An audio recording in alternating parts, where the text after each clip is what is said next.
दो दो बहुएं हैं, बेटे पोते पतियों से भरा घर है, पर मुझसे 2 घड़ी बात करने वाला कोई नहीं है। नर्स और आया आती हैं, काम करके चली जाती हैं। मैं मशीन नहीं हूँ। कोई मुझसे सहानुभूति के शब्द नहीं बोलता। मेरा दिल नहीं चाहता कि मैं भी सबके साथ हंसूं बोलूं। कहते कहते अनुराधा जी रो पड़ी।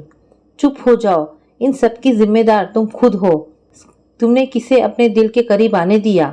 याद है, बेचारी बहुएं गलती से बीमार पड़ जाती थीं तो तुम कैसा बर्ताव करती थी? किसी को कुछ हुआ नहीं कि तेरे तानों की बरसात शुरू हो जाती थी। तुम ही बहुओं को कहने वाली थी ना कि तेरे मायके वालों ने बीमार बहुएं थमा दी। जब आई थी तब सब कितनी अच्छी थी, पर शरीर तो सबका है, वो बीमार तो हो ही सकती हैं। तुमने आज तक किसका दर्द समझा जो आज उम्मीद कर रही हो कि तेरा दर्द कोई समझे? और तो और छोटी बहू के बेटे के जन्म के समय जब सिजेरियन की बात आई, तब पैसे के लिए तुमने बहू की माँ की कितनी बेइज्जती की। बेचारी बच्चे को देखे बिना चली गई, जबकि तुम्हें अच्छे से पता था कि वो इतने खर्च करने के लायक नहीं है। पति अशोक जी की बातें सुनकर अनुराधा बोली, सच कहते हैं, ये मेरे कर्मों का ही फल है।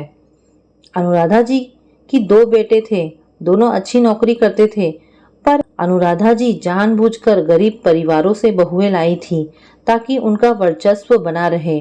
इतने कठोर नियम बना रखे थे कि मानो घर ना होकर हॉस्टल है। उन्हें बहुओं की थकान दिखती ही नहीं थी। बेटे की मां होने का गुरूर सदैव उन पर हावी रहता।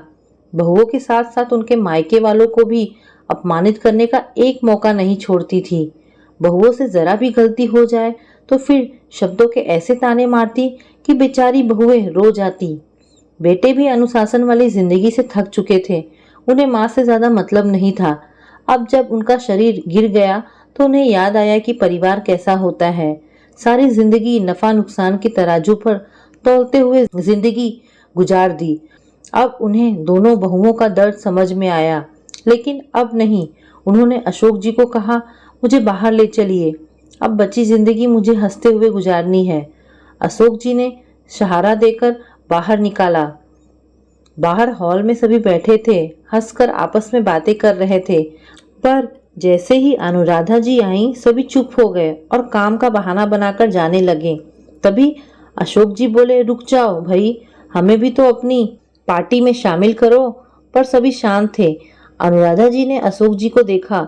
अशोक ने धीरे से कहा, समय लगेगा पर ठीक हो जाएगा, क्योंकि तुमने रिश्तों में बहुत सी गांठ लगाई हैं, खुलने में वक्त लगेगा। बहुएं बेटे पोते पोतियां सभी दिल के अच्छे हैं, पर प्यार बांटो तब तो प्यार पाओगी। चलो, बीमार रहने पर ये समझ तो आया, रिश्तों में प्यार होना चाहिए, नफा नुकसान देखने पर रिश्ते नहीं चलते।